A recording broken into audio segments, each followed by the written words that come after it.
Hello, I'm Dylan. And I'm Keon. And this is Trust Your Doctor, that podcast with fish fingers and custard, because this week we watched The 11th Hour. Written by Steven Moffat. Directed by Adam Smith, who I assume has no relation to Matt Smith. And aired on April 3rd, 2010.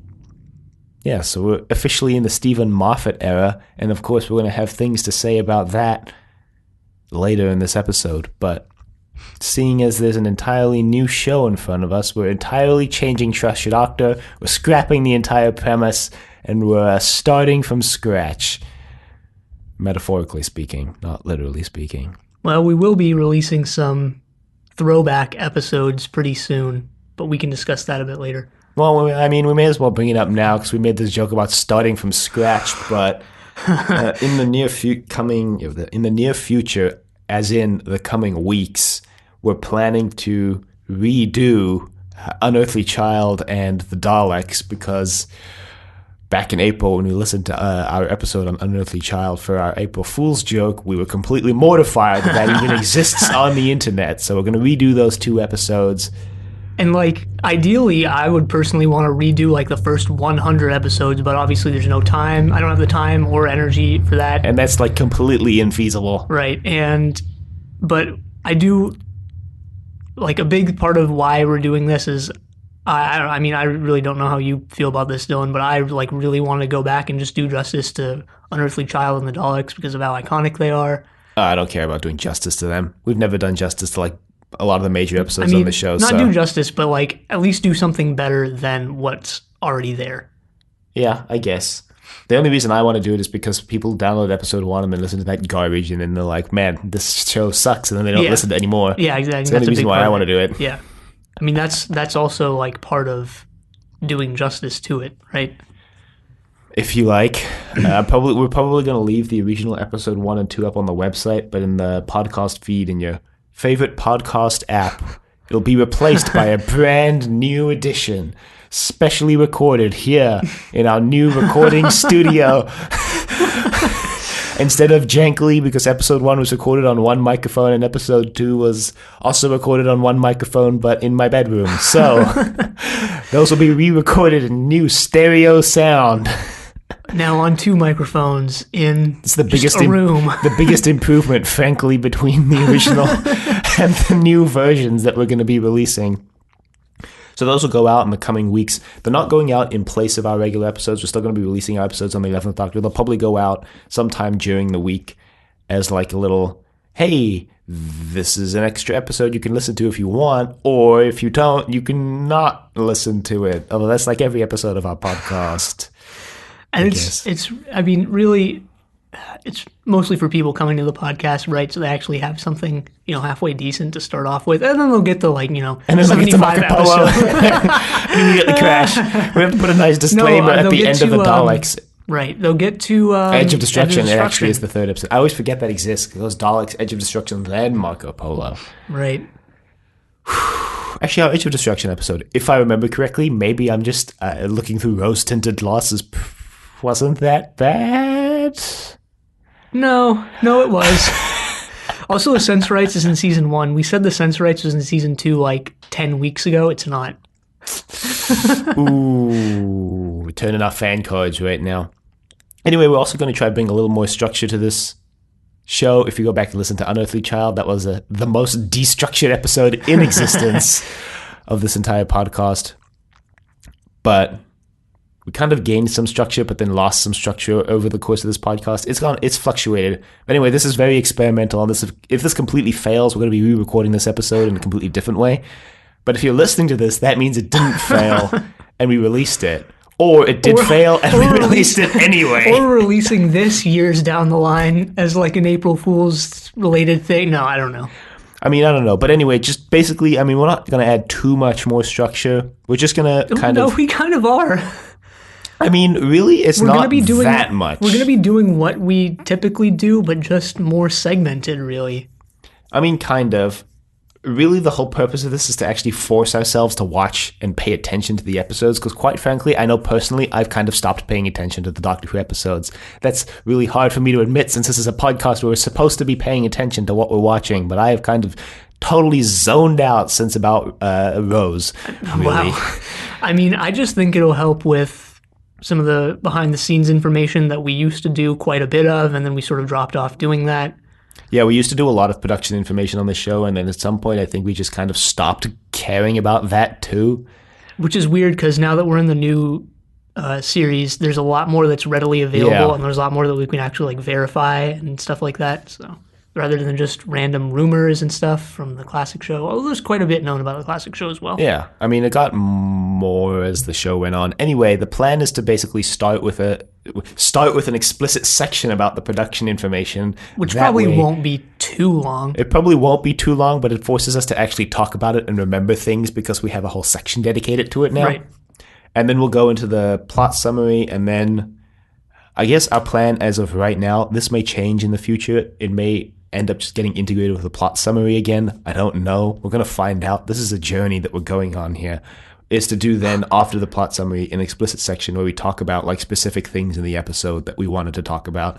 And then after that, we do the email responses if we have any, and then we end the episode. Right. And the specific things section is pretty vague, and that's probably a good thing. We can draw in points in the episode we want to discuss and related stuff from other episodes, overarching themes and stuff like that. So really whatever we want to touch on. Yeah, definitely. And I know at least personally I took the most extensive notes on this episode I had for the past, I think, like 6 months. So is it working? I don't know. Anyway, in regards to production information, this week is actually going to be quite a bit, I think, because it's the first episode of an entirely new era on the show. And new season. Yeah, new season, an entirely new era, and a whole bunch of stuff has changed.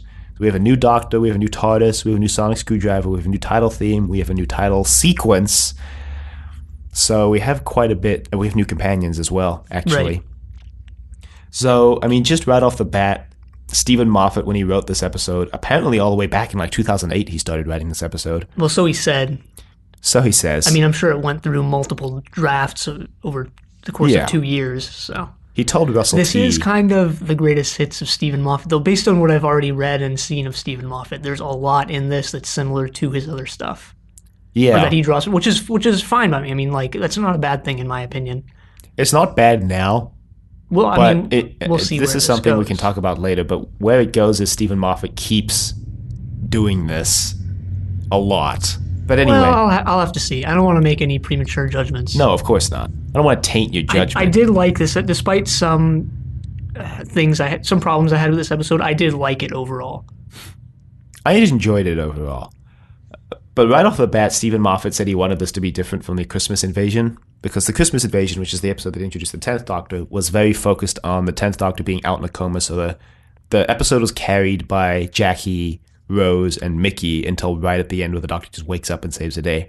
And he wanted to do kind of the opposite of that, where the episode was carried by the Doctor because we have no recurring characters from last season to really carry the show. So Moffat felt like if he had like this episode carried by Amy and Rory, then it would just fall apart because we don't know who Amy and Rory are, whereas at least we've been introduced to the 11th Doctor at the end of time, and also it's the Doctor, so it's the main character of the show. Right, and I think that works. You know, at the beginning of the episode with young Amy and whatever, I really liked that part.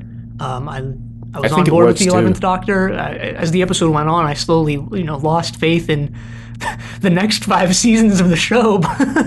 But at the beginning of this episode, and up until about the halfway mark, I was really on board with everything that was going on.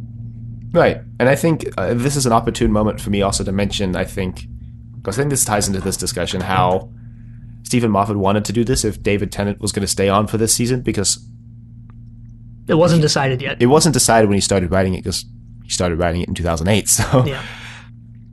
At that point it was still kind of up in the air that David Tennant would stay on. So Steven Moffat's kind of plan for this episode, but also for the whole season, actually was it would start the same way. We would see the crashing TARDIS crash in Amelia's garden, and the Doctor would come out, and the Doctor would talk with Amelia, and then the Doctor would leave in the TARDIS, and then there would be the 12-year time skip, and the Doctor would show up again.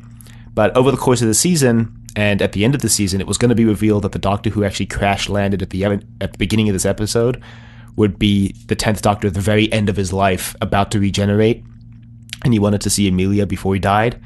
And then the Doctor who shows up after the 12-year time skip was going to be the 10th Doctor immediately following the Russell T era. So there was going to kind of be a chronological disconnect there. Right, and that's like a very Steven Moffat thing to do. All of his stories, basically all of them that he's written so far, has featured something like that, like What I Learned Over My Christmas Holiday or whatever. Yeah, What I Did Over My Christmas Holidays by Sally Sparrow. And The Girl in the Fireplace was not exactly the same, but similar.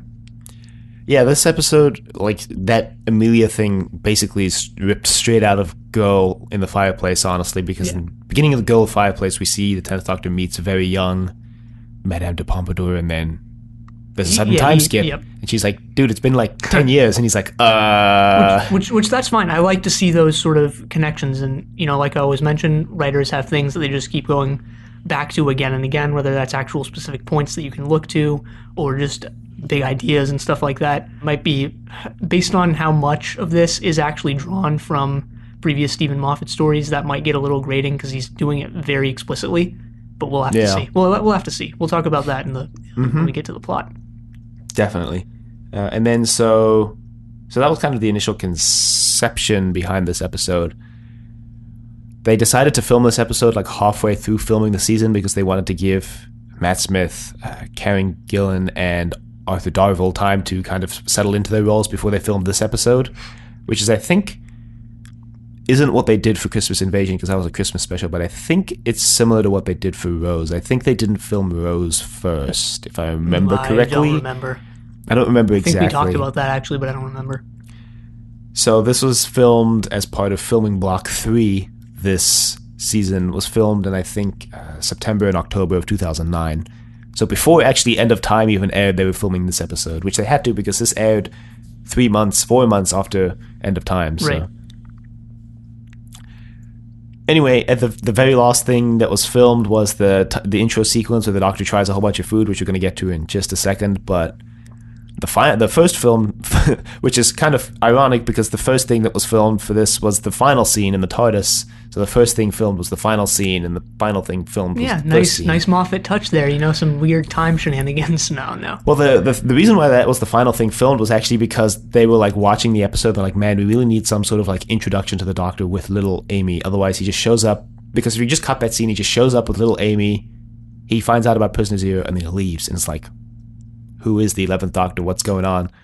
Well, actually, the first thing filmed was... the final thing filmed actually was not only that, but also the scene where they're flying through the London, crashing, where the Doctor's flying through London and he falls out of the TARDIS. That was actually the final thing filmed. And the reason why they added that was because they didn't want to just hard cut to TARDIS materializing in Amy's garden straight from End of Time. So like, we'll add this action sequence where the TARDIS is flying and crashing and the 11th Doctor's like falling out of the TARDIS. So they added that. And then they were like, well, okay, seems good. In regards to the title sequence, it was designed by a company called Frame Store, who's worked on a lot of actually big movies recently. Yeah. They've worked on a lot of Marvel stuff, a lot of Thor Disney Ragnarok, stuff. Captain Marvel, Christopher Robin. They worked on Chicken Run. I found out that, God, what is that animation company called? Aardman. Yeah, Aardman, who recently came out with... Early Man. Yeah, Early Man. Which was a good movie. I really liked it. All right. They are apparently the only company to get explicit credit in the credits for creating the title sequence because both their predecessors and successors worked on like the CG in the show itself as well, whereas Framestore just did the title sequence and that was it. It's the worst title sequence so far. It's interesting. In 40 years of the show. It's basically the 10th Doctor one, but they just made it look more like a storm cloud than a time vortex. Well, when I say sequence, I'm also talking about the music, so I don't like the visuals. They look far more, I don't know, just boring and honestly technically worse. To me, this just looks worse than what we've seen before. I don't know if that's either the visual style or if it is actually like, you know, spec-wise, not spec-wise, but like, you know what I mean? Yeah. It's technically worse. But it also might have to do with like the art style that this has and stuff, but... Well, it's before we talk about the music, so I want to talk about it too. It's very like Steven Moffat was trying to go for a very big budget Hollywood feel, which is why the CG in this episode looks pretty much distinctly better than anything we got in the 10th Doctor's era. Well, in most scenes, there is an exception to this. There are many exceptions to that, actually. And we can talk also about how this is the first HD like episode, not special, but just regular episode, and I think that has something to do with that. I mean, I think it definitely has something to do with it. I think it definitely gives it like a more big budget feel, the fact that it's in HD. Can you believe how far we've come? Because when we watched Unearthly Child, it was this crappy like 360p at best videotape recording, and now we're at 720p, going to 1080 soon. But at the same time, you can see. We'll get into that. There's some problems or some very apparent flaws that are related to how the show is now in HD. But anyway, back to the title sequence. The music also is probably the worst rendition of the theme song. I don't think it's explicitly like horrible, because I can see what Murray Gold was trying to do, and I think he succeeds at doing what he's trying to do with this one much better in the 12th Doctor's title sequence or title theme. What he's trying to do is like meld the high synth version of the Doctor Who theme from like the late 70s and 80s.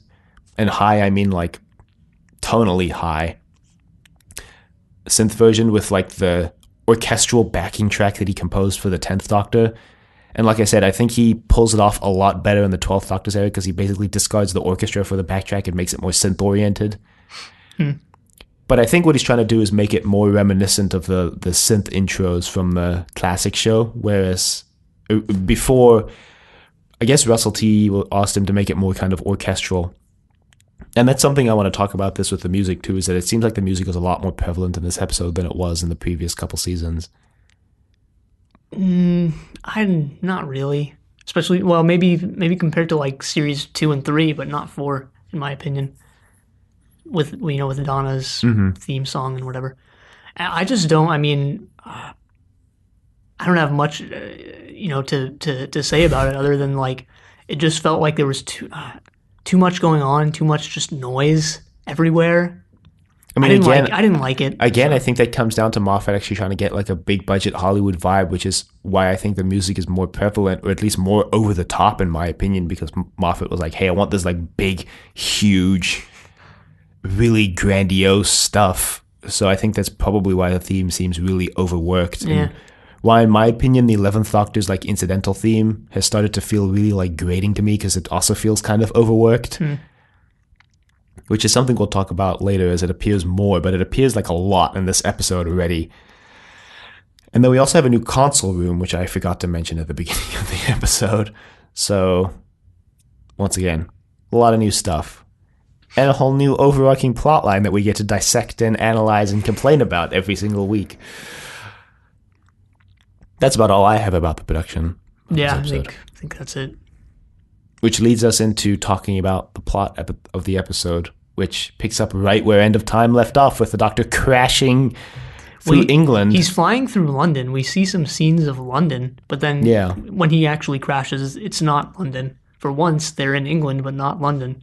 Yeah, this is actually a production thing, so it's a nice segue, but Steven Moffat was like, I'm tired of there being modern-day London companions, so I tried to out of London. So we're going to a small English village. We're going to a small English village 20 miles outside of London. Really making leaps and bounds in where Well, I mean, Amy's goes. Not English. Yeah, she's not English.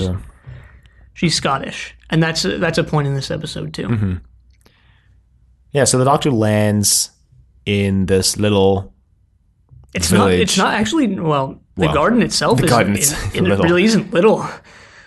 Yeah, this village, this building, actually, this house has like a really big garden. And then we see young Amy, who is actually played by Karen Gillan's cousin, who she had never met until working on this episode. But she suggested her to the production office. She's like, oh, my cousin looks exactly like me when I was younger. And they were like, okay, cool, we'll cast her. This was her first acting gig, and this was the first time they met. So thought that was kind of interesting. Yeah.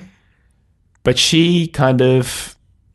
so it's interesting because she's like praying for someone to come and fix the crack in a wall, and then we hear the TARDIS crash land outside. Right, and a young girl noticing something weird in a wall. Where have I seen that before? I don't know. You tell me, Kia. You tell me. Where have you seen that before? Pretty sure it was written in something. Pretty sure it was in something written by someone by first name Steven, last name Moffat, but, it's anyone's guess, really. Which episode are you referring to, Keon? I'm referring to both an episode and a short story. Because if you remember, in What I Learned Over My Christmas Holiday, or whatever that one was called, again, I don't remember the actual exact title, but in that one, Sally Sparrow peels back wallpaper and finds a message on the wall. And in Blink, that iteration of Sally Sparrow sees duck written on a wall, similar to how, well, Amy is investigating a crack in the wall and gets, the text duck later on. Yeah. So, yeah. Weird that we went straight from greatest hits of Russell T to greatest hits of Steven Moffat. Well, I get how you want to start off your season and your, run of being the showrunner also with your greatest hits. I get that. Do you, though? Yeah, I do. Because what if you start the show on this episode? You're not going to get any of those references at all. No, that's fine. They're not like things that you have to get. They're not things that you have to understand are recurring things. But if you do, if you have read those stories, watch those episodes, you do get the recurring things, and you go, oh, all right. I guess, yeah. They can be fun little Easter eggs that you can pick up on. Although some of them are not so much Easter eggs as Steven Moffat directly lifting the plot from the other episode and dumping it in this. Anyway, the Doctor is hungry, so they're trying to find him some food to eat, and basically every food item that she gives him, he just throws out because he hates. So I think he has an apple. Right. As soon as he comes out of the TARDIS, he's like, apples. I need apples. I love them. And I've never been too on board with apples. No, not. I mean, this is the same thing as the Ninth Doctor and bananas, right? It's just like, oh, look how quirky he is. He loves bananas, and it's so funny and silly. That was also a Steven Moffat thing, though, because that was an empty child Dr. Tonsis. Yes, it was, and I've never been too on board with that. It's just felt so in your face and forced. Right. But here I was. It's more okay here because of how much they draw out the joke. It's just like an extended, probably 7-minute sequence, and ends with him eating fish fingers and custard. So it felt a little better here. Now that Steven Moffat has total control over the show, he's like, yes, I can do this for 15 minutes straight. And no one will tell me no. Russell T's finally out of the way. I'm imagining a scene like Lion King now where Russell T is Mufasa and Steven Moffat's going like, long live the king, and just chucks Russell T off the cliff. Yeah, I think he tries apples, beans, bread and butter. Bacon, and then fish fingers and custard. Apparently, behind the scenes again, those fish fingers weren't actual fish fingers that Matt Smith were eating. They just made some dessert out of coconut, because it looks a lot like the same texture as fish fingers. Yeah, probably didn't want him to, vomit up what he was eating. So, there you go. Also, Doctor double dips, so we already know straight off the bat, this is a big character moment for the 11th Doctor. He's a double dipper. He's the kind of person who would dip again. I mean, it's not like Amelia's going to be eating fish fingers and custard, because she would just vomit that straight up. No, but... he also drinks the custard straight out of the bowl, so... Anyway, the Doctor learns about the crack and goes to investigate it. And he's like, that's weird. It's 2 points in space and time that shouldn't have touched, because the Doctor's like, the crack would still be there if you knocked this wall down. Right, there's some time-related dialogue here. It's I'm guessing this sets up something later on. Yeah, so the overarching plot line for this season that we should bring up, that I'm going to bring up now. I don't know it, so please bring it up. is there are cracks appearing throughout the universe, and Prisoner Zero refers to this later on. Now, I haven't rewatched these episodes since I watched them original time, so I didn't realize that Prisoner Zero is making pretty explicit foreshadowing in their scene later on that makes a lot more sense when you've actually seen what causes the cracks. But Prisoner Zero basically said, the cracks are appearing all throughout the universe, and the entire universe is cracked, and at some point the Pandorica will open, and silence will fall across the universe. If you already looked at the episode titles for this season, you'll notice that the final episode of the season, or the second to last episode, the penultimate episode, is titled The Pandorica Opens, so... Is the Pandorica related to the Panopticon from Gallifrey? I'm gonna go with, I don't know, actually. The Panopticon is actually, it's not something Doctor Who made up, right? It's an actual idea. I think so. It's not an actual thing that was followed through with, but it's like a 19th century idea. Right. Of people watching people prisoners watching each other. Great. What thrilling entertainment. Prisoners watching other prisoners. So the doctor opens the crack because he's like, if we open it all the way, it'll snap shut. And I'm like, I don't know if I buy that, but sure.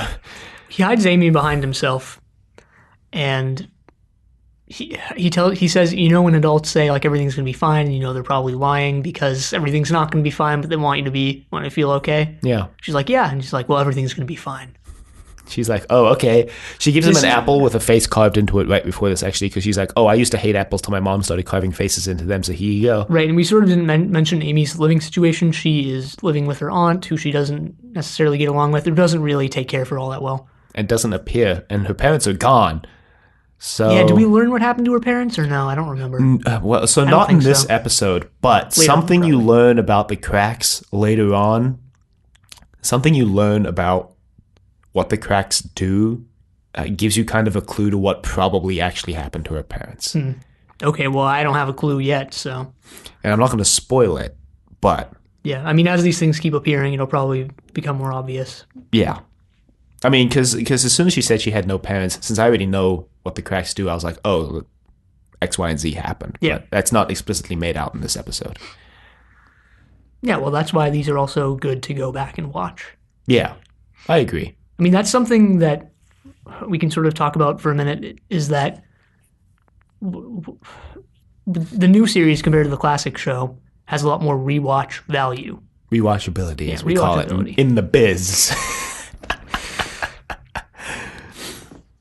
Well, probably because it actually has overarching plot lines that it follows through on. You want to go back and see. And I was going to say, except for maybe like Trial of a Time Lord, there's not much rewatchability.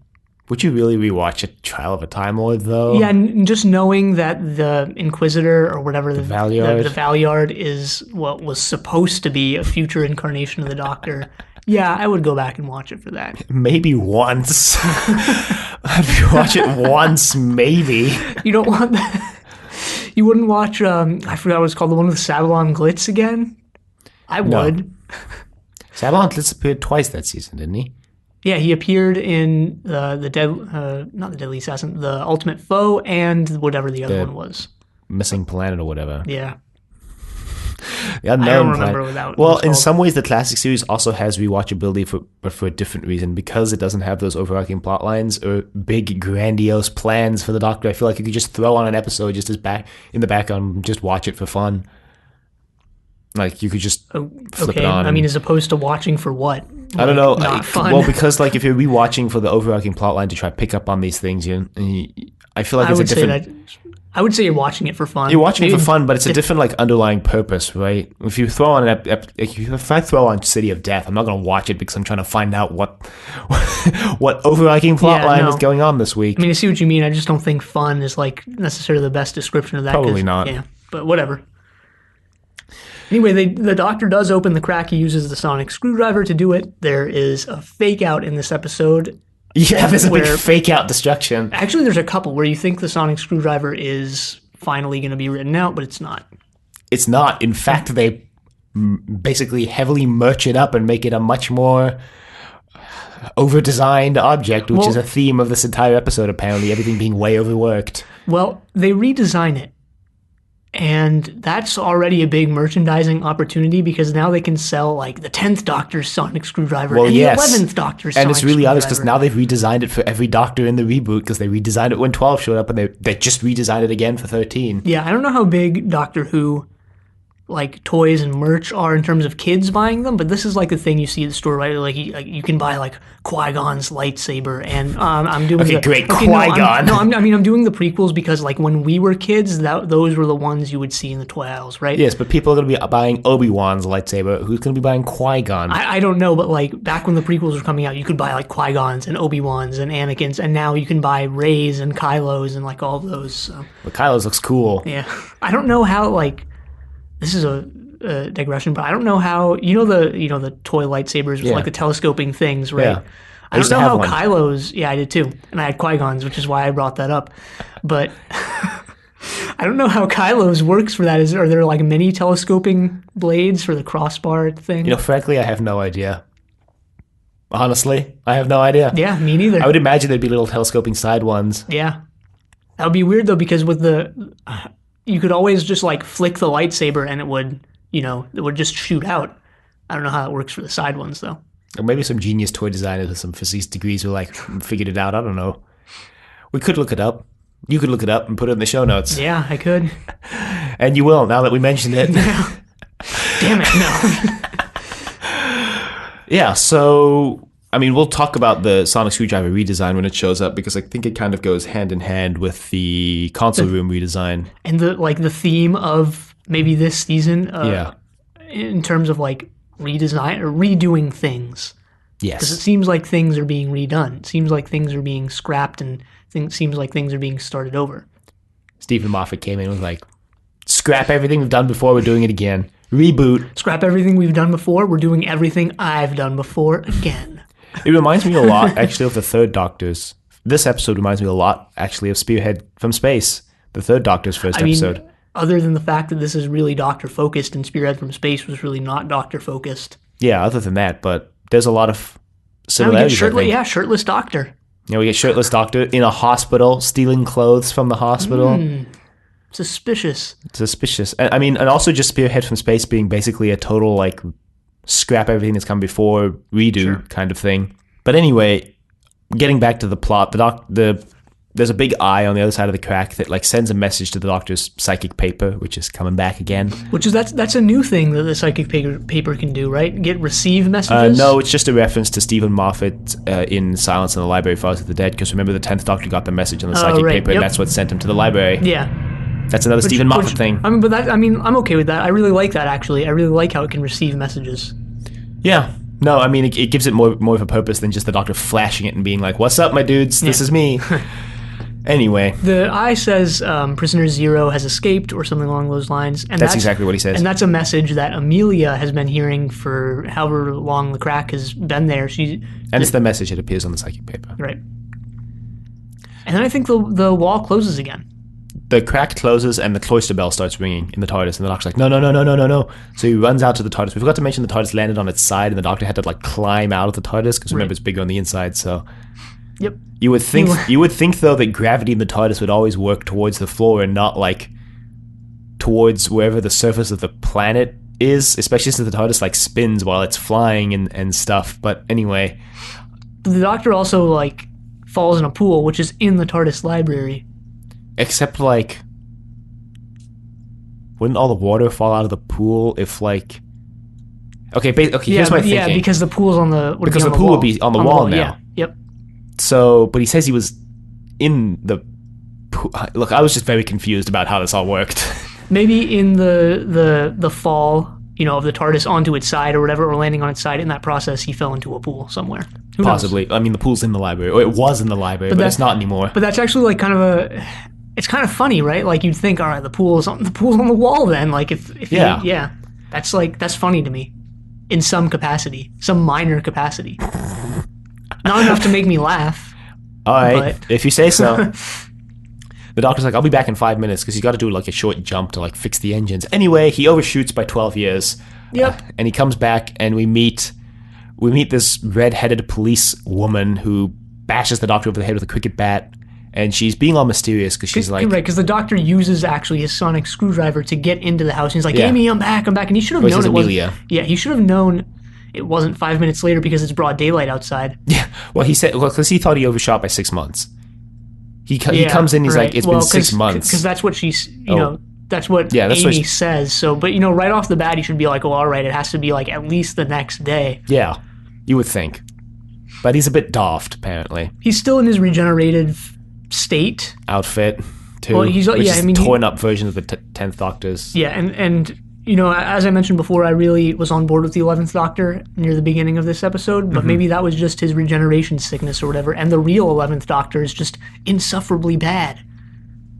Try insufferably pompous. Well, we'll have to see where they go with that.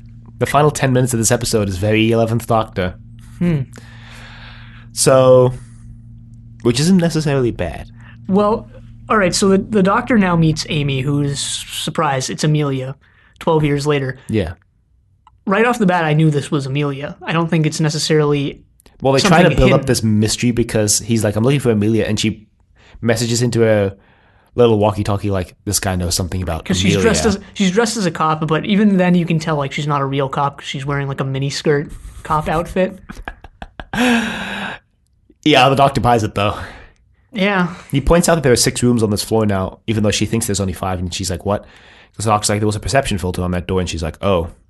She goes into the room even though the doctor tells her not to, and the sonic screwdriver's in there being like eaten by Prisoner Zero, and she sees Prisoner Zero. It got like slimed basically. But I don't know if we want to talk about this now or maybe afterwards, but I mean, right off the bat, I knew this was Amelia, right? It wasn't necessarily like a hidden thing. I did too. It's pretty obvious. I mean, you've watched the episode before, so like the first time you watched it, you were clued into it, right? Yeah. It was pretty obvious, I think. Right. It would be a bigger twist if this wasn't Amelia. I mean, kind of the reason why it's pretty obvious is because we've never really had anybody with, well, we had Donna with red hair, but like to have 2 characters with red hair in the same episode. And they're both Scottish in an English village. In an English village. You're like, and they're in the same house. Yeah. Yeah. Although Amy has moved out, as we're going to find out in a minute or two. But she moves back. It was a little confusing. We'll get to it in a minute. Yeah, we'll get to it, but it seems like she moved back. Well, yeah. So anyway, we're introduced to Prisoner Zero's true form. Which is like it's like an eel, almost. It reminds me of the lampreys from Spiral Scratch. If that's how you want to visualize them, sure. I've actually wanted to try this British food that I found out about recently, which is jellied eel, just because of how disgusting it looks and kind of sounds, but... Sounds disgusting. As a vegetarian, sounds doubly disgusting. I cannot find it in Southern California. It's just they just don't have them in San Diego, Orange, or LA County. Like I can't find them. Time to make a pilgrimage to England. I've considered importing them from England, but like it's a really seafood. Expensive purchase. It's an expensive purchase. Also, it's seafood. Which it's would a have to jelly go through eel. customs. It would have to go through customs, and it would take weeks to get here. And by the time it got here, it would be it would be not good to eat. Spoiled. Yep. So, unfortunately, I'm not going to be trying. You'll have to settle for watching this jellied eel be a villain on Doctor Who. I could try making my own, but oh god, I don't know if I want to do that. Anyway, this is where I want to bring up some of the weird CG stuff. So this is, like we mentioned before, the first actual TV episode, not a special that's in HD, and the CG looks questionable, I think, and I'm thinking. I think it's decent. It's decent, but I feel like it looks worse than what we've seen before, and maybe that might be because of the better resolution. Maybe the thing about this scene was that I could really obviously tell that Karen Gillan was just standing in front of a green screen turning. For some reason, the background just seemed really disconnected from the shot that she was in. To me, it was just kind of really baffling. I didn't notice that necessarily, but this might have something to do with it. What I did notice was that the way they did the eel is that it's hanging from the ceiling. You don't really see its tail.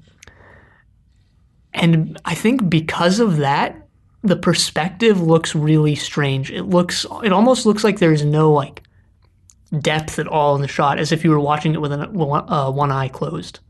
It looks kind of 2D. Yeah. Which I think is related to what I said, that you could kind of tell that the background wasn't in the same shot as Amy, I guess. Yeah. Which is fine. This isn't like a big detractor from the episode. It's only like a couple seconds, really. Yeah, no, it's not a big detractor. And this was the only real scene where I thought the CG was super questionable, in my opinion. I thought the Atraxi looked really good. Yeah, I did too, but I thought that the teeth were also pretty questionable. I wasn't too sold on those. They were better than what they've attempted to do with something similar in... I'm forgetting what episode it is now, but it'll come to me in a little bit. Yeah, I don't know what you're talking about. So we hear a voice that's like, Prisoner Zero must vacate the human residence or the human residence will be incinerated. And you think at first it's referring just to that house. But then the Atraxi put a force field around Earth and the doctor's like, they're going to blow up Earth in 20 minutes. Right. So they vacate the house. The doctor and Amy, the doctor's handcuffed to a heater, by the way. But they escape. How does she get handcuffs in her job as a kissogram? Which, by the way, is just a PG version of basically a stripper. Yeah, basically. I didn't know what a kissogram was before watching, but luckily they explain it in the episode, so I don't know if it's but they also explain it in thing. the most PG way possible because I'm being serious about this. Kissogram is just a PG word for what's basically a stripper. Yeah, I mean, is it a PG version of like the concept of a stripper, or is it like a euphemism for a stripper? I'm not exactly certain on that aspect. We'll look it up. Yeah, I'll put it in the show notes. We'll look it up and mention it on the podcast Some next weird week. stuff in my search history thanks to these show notes. Like how a couple weeks ago I was Googling like Gatling guns and grenades. Probably on some FBI watch list now because of that. It's okay. Just Especially Google how to kill someone and then Google it's just for show notes, Mr. Well- FBI man. I'll just open up a notepad and like, I know you're watching, but this is just for my podcast. But no, that's actually like a big deal thanks to the prevalence of like homemade weapons these days and like the court ruling that like 3D printable guns or like 3D printable gun plans, whether those actually work when you print them or not, or whether you're able to make them or not, are now legal and able to be freely distributed. I mean, there's also that website called ruinmysearchhistory.com, and I highly recommend you don't go to it because if you actually go to it, it'll actually like Google search a whole bunch of things like how to join ISIS and ISIS recruiting locations near me. It'll like actually ruin your search history, and you really don't want those kind of things in your search history. Yeah. Unless you're looking to join ISIS, I guess, which Well, no, that's your prerogative. No, if you're looking to join ISIS, you probably don't want that in your search history. Yeah, but if you're looking to join ISIS, you probably won't find out how to join ISIS on Google. Yeah.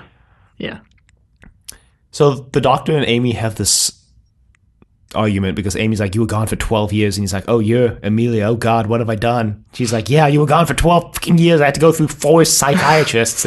So yeah, Amy is kind of loony. Yeah, because I mean, I don't want to say that like in a bad context. She's just, or I guess people think she's loony because everyone thought the Doctor wasn't real because she told everyone about this and they're all like, you're crazy, Amy, but then the Doctor's actually real, so really Amy's actually like not crazy. Right, this is a big actually one of the only things that's a continuation from the Russell T era, really, is that it's showing the ramifications of the Doctor meeting someone, even if that's just once. Yeah. I mean, and this is something that I think Davies kind of touched on with the Doctor meeting someone and then just leaving, and they're like, you left me for like 2 years. Like he did it with Donna, kind of, because she's like, you were gone for 2 years, what the hell? And he was like, Right. It's also bringing back the Doctor being really bad at piloting the TARDIS, which is kind of weird because the Doctor got really good at piloting the TARDIS right about the Fourth Doctor's era. It's always fluctuated, really. So. Maybe it depends on the regeneration. He just like loses the knowledge of how to pilot the TARDIS. He just flies away. Yeah, that's a good theory. I also think it depends on the writer. So, in a behind-the-scenes sense. Anyway, we've also met at this point Rory, who has been told to take some time off because he's like, I see the coma patients walking around town, and the nurse is like, you're crazy, take some time off. And he's like, but I've got pictures. And she's like, nope, take time off. And he's busy taking pictures of the guy with Prisoner Zero disguises himself. I guess it's a he, I don't know. I'm just going to use male pronouns because I'm a guy. Prisoner Zero disguises himself as like a guy with a dog. And Rory's taking a picture of him because he's a coma patient in the hospital, and the Doctor wonders why Rory's taking this picture of this guy, and Rory reveals that he's a coma patient in the hospital, so he can't possibly be walking around town. Right. And Prisoner Zero's disguise capabilities are related to the people being in comas. It can only disguise itself, I think, as people who are like knocked out or in comas or don't have full control. Yeah, because it needs a psychic link. Right.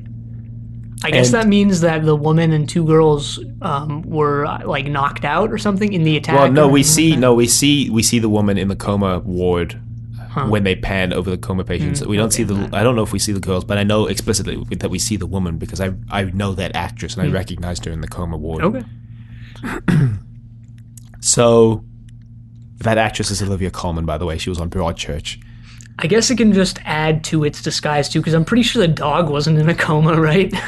Well, so no, the doctor actually explains this to Amy because Amy's like, so is there a dog in a coma? And the doctor says, no, if he's dreaming. Oh, right. Because this comes back later. Yeah, he says if he's dreaming. Picture of the dog on like at his bedside. Yeah, right. If he's dreaming about walking a dog, then the whatever Prisoner Zero is can also be the dog. Right. Which means that the lady might just be dreaming of the 2 girls. Right. So we go meet Amy's aunt. Was this her? This is the part where I was a little confused.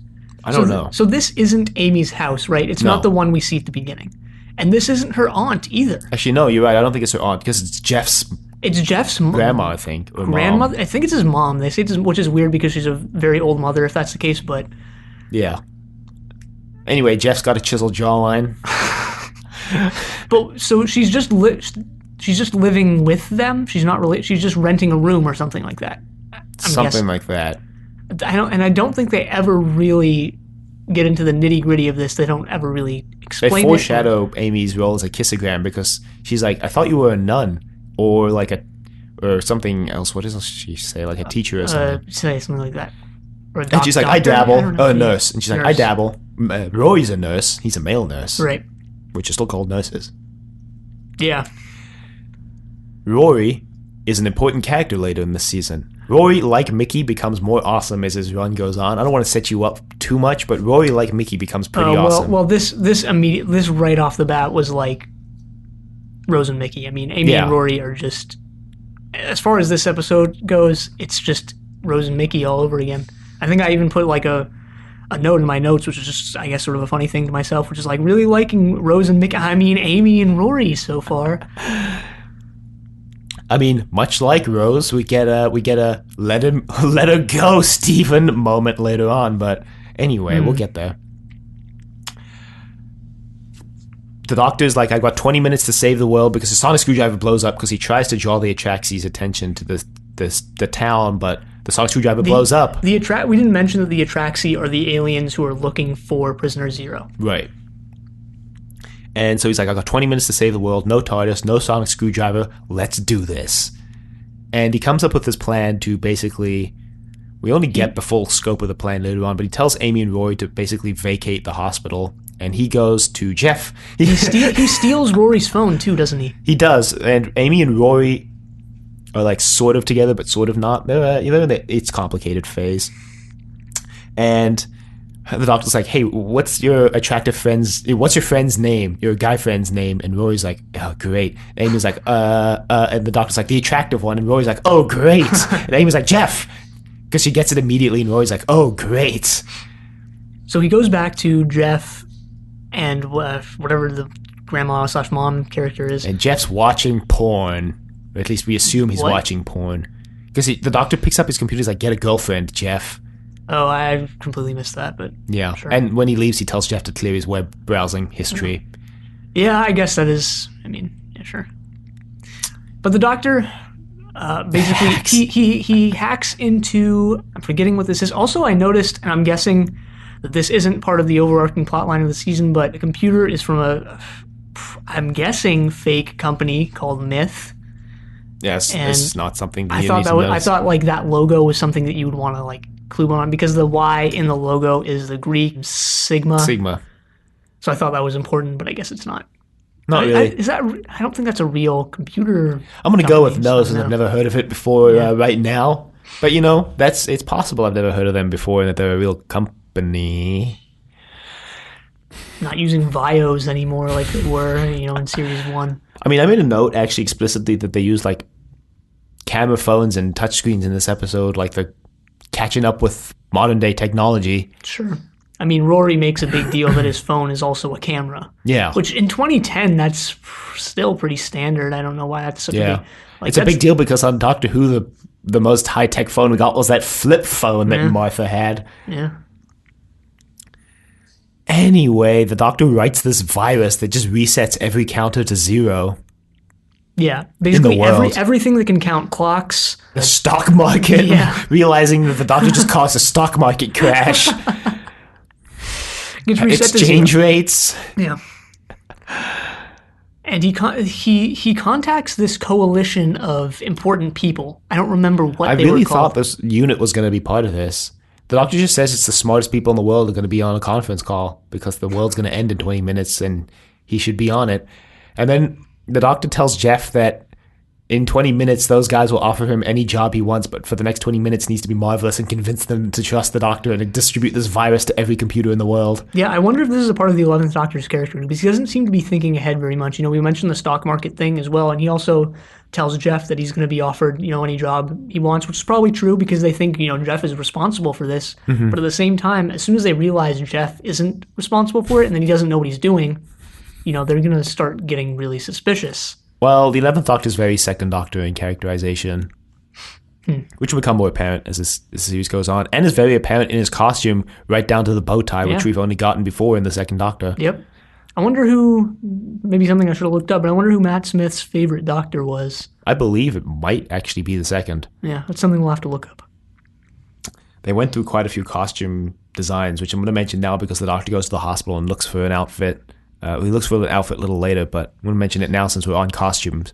They went through quite a few different costume designs for the 11th Doctor, including one that looked kind of pirate-esque, kind of throwback to that time. Patrick Troughton wanted to do the second Doctor in blackface in a pirate outfit. I don't remember that one. Because he didn't want people to recognize him when he took the outfit off or some nonsense like that, which is kind of awkward to remember.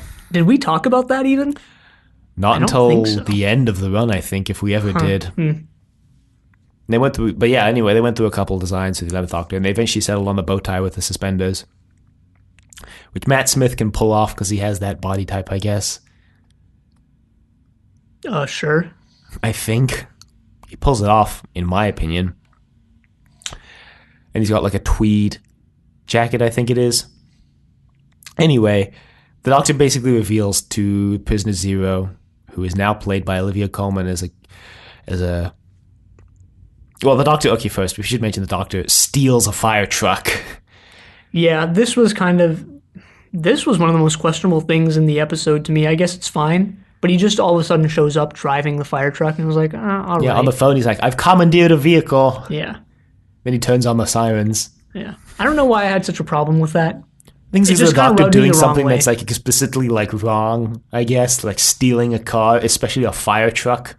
Yeah, and just also the fact that we don't see how he did it, which he isn't probably really, uses the psychic paper and is like, I'm the deputy chief fire superintendent. Probably, and it's probably something like that. And to be honest, it's not that important. It just kind of rubbed me the wrong way, both that he did it and that we didn't see how he did it.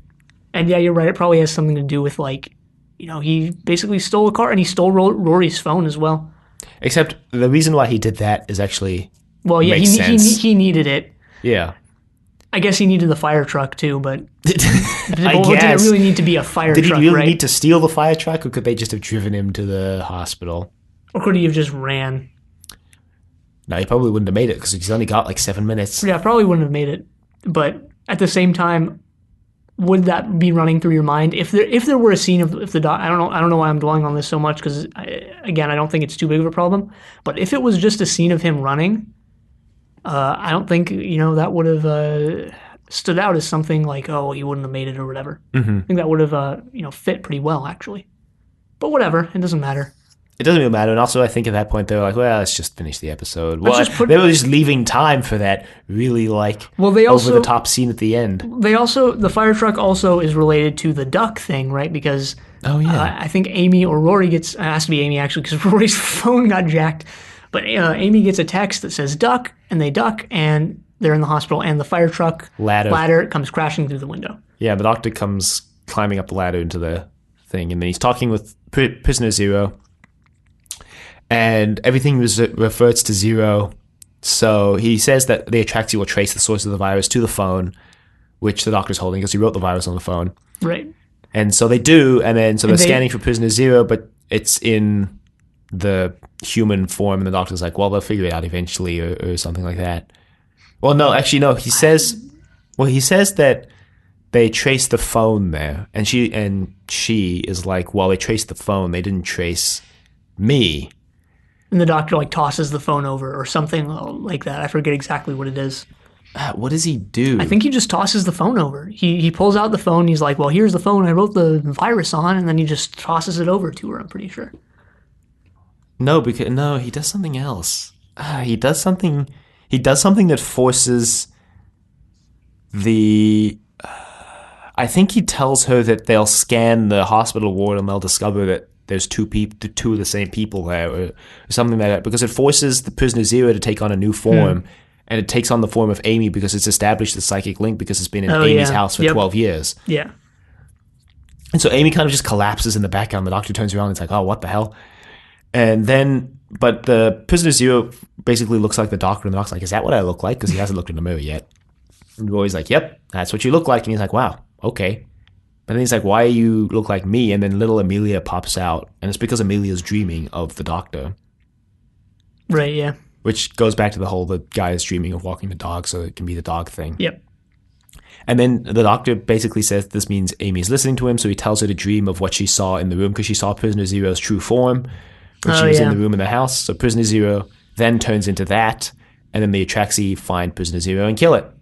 The doctor tries to convince Prisoner Zero to just leave, and she's like, well, they're going to kill me this time, so why not just let the whole planet burn with me? And the doctor's like, you know what? Fine. The Atraxi still want to like mount this attack or something. No, they leave. And then the doctor says, hey, you were about to burn a level 5 planet. Come back here. I'm going to chastise you. So they come back, and then the doctor puts on a new outfit, and then he asks them if like Earth was like a threat to them, and they're like, nope. And he's like, is Earth protected? And they're like, yep. You see some flashbacks to previous doctors. Well, we see some flashbacks of some attacks, which include the Ood, which I don't think ever actually went to Earth, which kind of confused me. And then we see the Silurians from the Silurians. I was like, hey, it's the Silurians. You mean Doctor Who and the Silurians? Okay, whatever. But, I think the inclusion of the Silurians was actually deliberate, because there is... It's this season, right? I want to check this. I just want to check this, because there is an episode in the Steven Moffat era where the Silurians are the main... Hell yeah. It is this season. So I think hopefully the Ice Warriors come back. So I think the inclusion of the Silurians in this montage was actually deliberate, because the Silurians do reappear this season. And then we see a montage of all the doctors, and then it gets to the 10th Doctor's face, and the 11th Doctor just like walks through the projection. He's like, basically run. This whole scene like really rubbed me the wrong way, including the first time I watched this episode. This entire scene just rubbed me the wrong way. Yep, same here.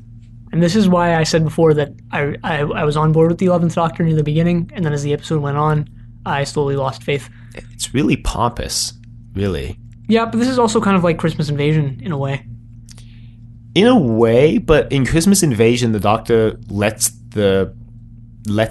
what were they called? The Sycorax just leave, right?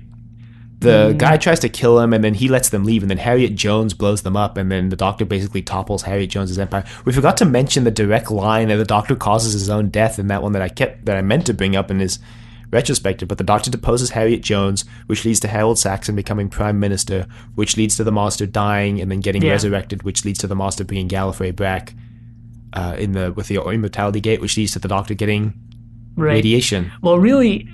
Yeah, that's a good point, but really somehow this all started like way beforehand too, with the Time Lords in the Time War throwing the ring, or not the ring, the gem, I forget what it was. The 5-point star or whatever? Yeah, into the Time Vortex, causing this thing with the Master.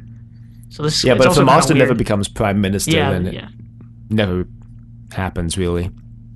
But anyway, back to this episode. Because I want to talk about how over the top this is, but we may as well just finish up the plot first, because since there's not that much.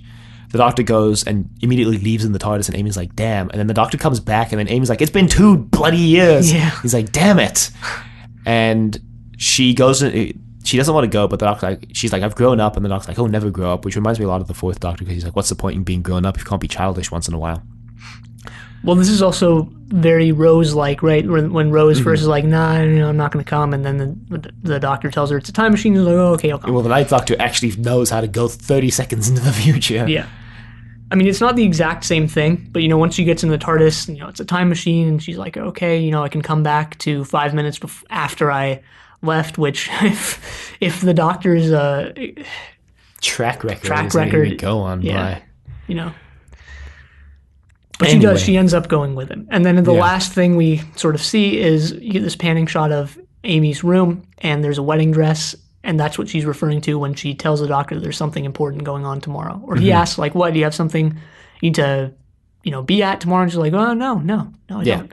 She pan over to the wedding dress, and that's how the episode ends. I'm guessing she's getting married to Rory. Okay. Yeah, I mean, that's what I thought. But Yeah. yeah. So, I mean, let's talk about, first off, this new console room, because it's I think similar. There's definitely stylistic similarities color between scheme wise, this it's and almost the exactly the previous same. one. Color scheme wise, I think it's almost exactly the same, and that's a big part of, I think, why it looks pretty similar. Yeah, but it's not so janky anymore.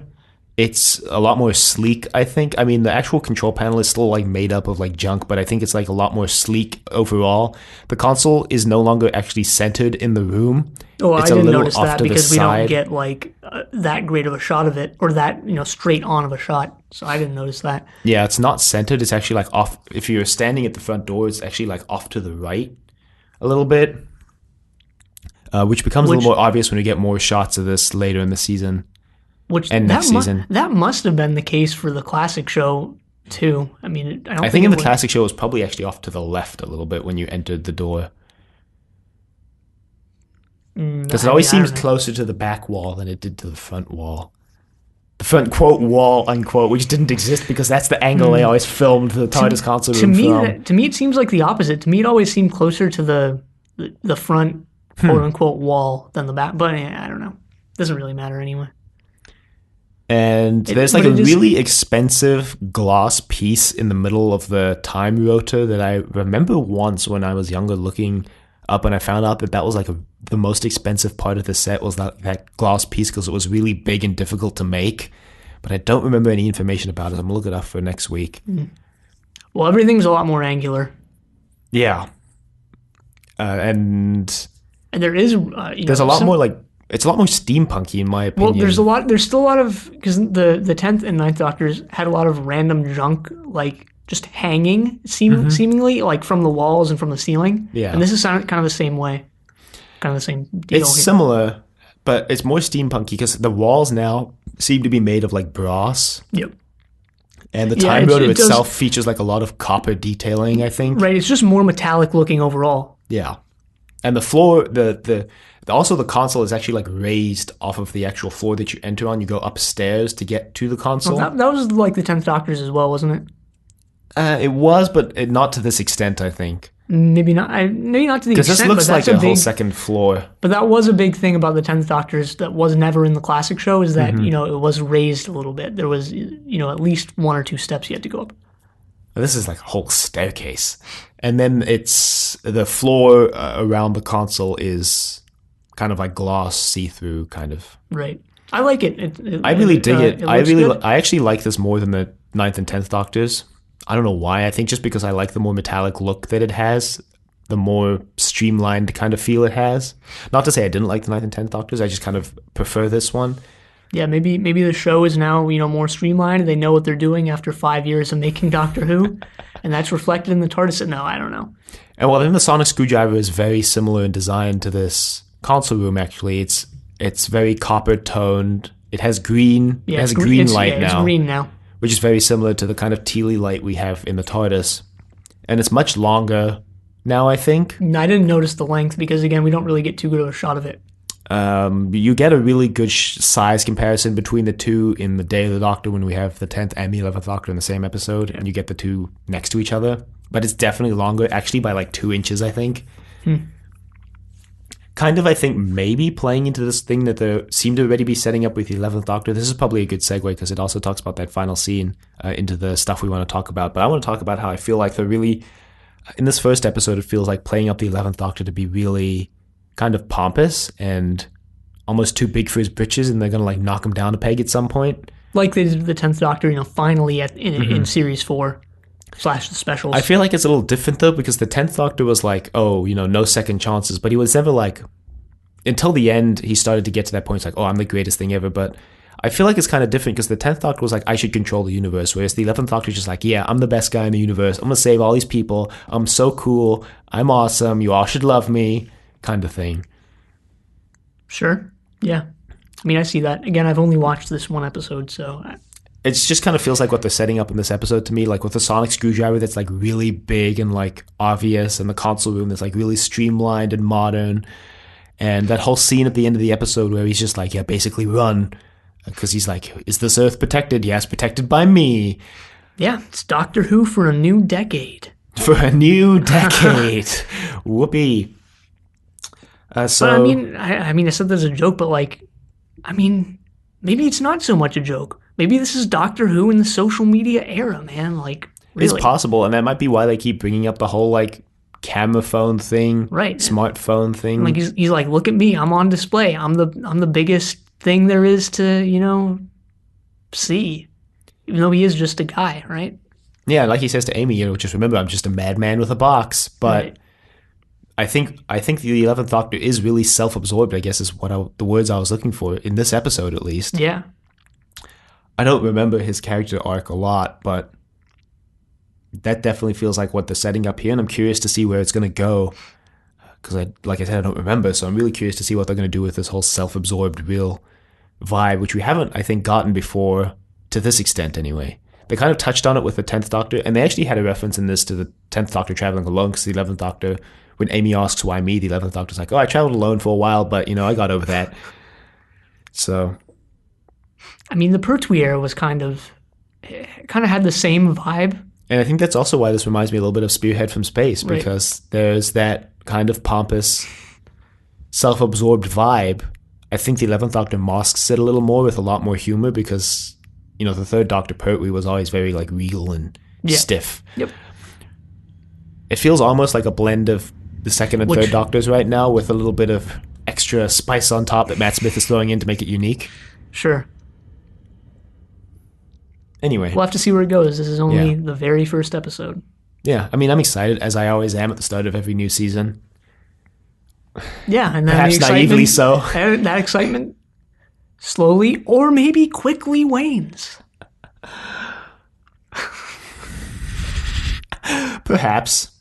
Anyway, like we mentioned before, after we do the plot summary now, thanks to our, I guess, now desire to add a little more structure to the show, we want to bring up some specific points that we want to discuss for a few minutes, maybe points to touch on from the episode. I don't know how successful this episode is, at least in doing that, because it feels like we integrated a lot of them into the summary as we normally do.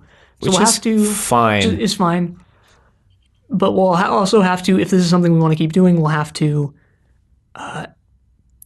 probably try and save a lot of this stuff for this segment. Perhaps. And we might cut this out, but I feel like maybe even if we integrate it, it's fine. I think just keeping this section around, though, forces us to actually come up with things that we want to talk about that we can integrate. And then if we integrate it, that's fine. And this, at least having the section at the end, allows us to bring up whatever we forgot to mention in the episode. Right. Because we always, at the end, after recording, like, damn, I forgot to bring up this one thing. So having this section, I think, allows us to bring up those things that we always forget to bring up, even if we integrate it into the episode. Sure. And like we said, this is a format we're playing with, so this might change over the coming weeks. But so if there's anything we want to talk about just in general right now, I want to mention just briefly that there is a moment where the 11th Doctor says what exactly like the 10th Doctor did, which I think was just Steven Moffat throwing in a little like post-regenerative throwback to the 10th Doctor. Yeah, that's interesting. And that was kind of just something I wanted to mention. Something else I wanted to mention is that immediately right off the bat, Steven Moffat has already made his era more time travel focused than that's Russell T. something I want to bring up as well. So we may as well talk about that now, because immediately right off the bat, we have the crack in time, and the Doctor's like, timey-wimey, and he like scans it with a sonic screwdriver. He's like, yeah, 2 points in space-time that should never have touched, causing like a fission in the universe. And this episode, we've talked about this before, but Doctor Who, basically for the majority of every Doctor Who story ever made, I want to say, at least on the TV show, time travel has just been used to get somewhere. Right. Here, that's kind of the case, because it is just used, to get to young Amelia, and then, 14 years later, and then 2 years after that. But at the same time, it is, because, it's going from, this little girl to later on in life, and then 2 years after that, it's still, more time travel sort of heavy. I think this episode keeps it simple. It's the introduction to the 11th Doctor. But Steven Moffat, in his previous stories, has shown that he's willing to get pretty knotted up in like the time travel aspect. He uses time travel as a plot element rather than just the means of getting there, which I think we talked about in Girl in the Fireplace. We talked about it in basically everything Steven Moffat wrote. It's true. And that can be great. It can be, but it can also be really terrible. Right. I think this is something that it's sort of high risk, high reward almost, because it can be awesome, but it can also like really easily backfire. And I think we're going to get both extremes, honestly, throughout the Steven Moffat era, which I think, honestly, we would have to. If you're going to do these big time travel subplots, I think it's nearly impossible to basically succeed at all of them.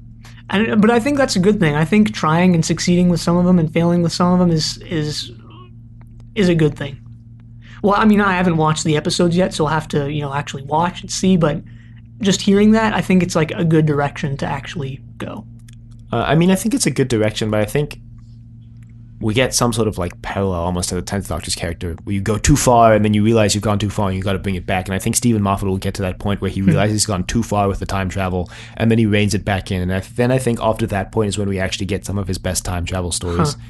Because that's kind of what happens, I think, over the Steven Moffat era. Exotic almost. He's like becoming Doctor Who himself. Something we'll definitely probably talk about in the future is how Steven Moffat keeps pushing this line until I think he realizes he goes too far when he gets to the story that just is so convoluted and so wrapped up in the time travel that it almost just completely fails in every aspect. And that's the point where he goes, okay, I need to rein it back in a little bit. Well, that seems something Moffat-esque, but that might also have to do with, this era of the show as a whole, not just in terms of Moffat, although obviously he's a big contributing factor. Mm-hmm. That's something we've seen in this episode and talked about in this episode. It was played as a joke earlier on, but the Doctor, that like going so far with like the Doctor is really quirky and likes these weird foods and stuff like that. It was something that was drawn out so much, right? And like I mentioned before, I think that was successfully drawn out rather than just being a one-off thing. I think so too, and I definitely think that's something that we're going to see over the course of this season. Is both Matt Smith and Steven Moffat kind of finding their feeding almost. Well, that happens which happens at the start of every era, start of every Doctor even. Yep. It takes a little while for them to kind of get their footing, which is also why they filmed this episode a little bit into the season instead of right at the start as the first episode, just to give them some time to find their feet and then go back and film this first interaction between all the characters. I actually really like using time travel as like a plot in the episode, so I am looking forward to watching a lot of these episodes again, but once again, there's that point where Steven Moffat, I think, realizes he's gone too far and reins it back in. I think it will be actually refreshing because it's not really something Doctor Who has touched on too heavily, even though the potential for it is there, right? It's a time travel show. So right. I think it'll be sort of refreshing and nice to see some of these things, but then, once it's, according to you, like overdone, it might be nice to like, tone it back and just have a nice simple story where they just go somewhere and there's a problem and they deal with it. Yeah.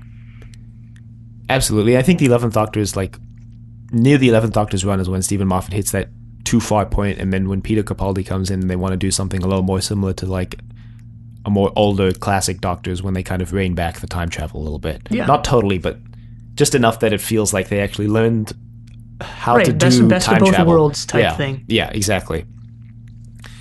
That was kind of the one big thing I wanted to mention about this, because we kind of talked about everything else I wanted to talk about. Oh, the Doctor snaps to open the TARDIS door. Right. Which is something Steven Moffat made up, too. Yeah, which is a reference to River's song saying, my Doctor would open the TARDIS door by snapping. Yep. Which is also her telling the Doctor that that's something that he can do. Yeah. It's kind of a bootstrap paradox there, because the Doctor knows he can open the TARDIS door by snapping because River tells him, but River only knows because she sees the Doctor do it. Right. That's a very Steven Moffat thing to do. It's interesting, in the 12th Doctor's era, we get an episode where the entire plot of the episode revolves around a bootstrap paradox, and we get almost a fourth wall-breaking scene. Too. Yeah, but in this episode, later on, we almost get a fourth wall-breaking scene. The pre-title sequence Stinger's the Doctor playing his guitar, basically explaining the bootstrap paradox. Because in that episode, the plot is so heavily like dependent on it that not knowing what it is, you'd be totally lost. It's interesting. We'll get there in like a while, but we'll get there. That's. I pretty much touched on everything I wanted to say as well. Yeah, me too. So I think that kind of wraps up this episode. We don't have any emails this week, which is fine. But not ideal. Not ideal. But if you would like to email us, you can reach us at thedoctor@decorativevegetable.com. Questions, comments, concerns, angry rants, love letters, your thoughts on the 11th Doctor as we now enter his era, or Steven Moffat. Do you like fish fingers and custard? Oh, God. I'm vegetarian, so I'm going to say no. Okay, you try it, report back. All right. Trust your doctor field test. You can find us on YouTube at Decorative Vegetable. You can find us on Apple Podcasts and Google Play at Trust Your Doctor. Be sure to leave a rating if you like the show. Check us out on Facebook, Trust Your Doctor. Like us on Facebook. Also check us out on Twitter at TYD Podcast and follow us on Twitter. And next time we're watching The Beast Below. But until then, the end.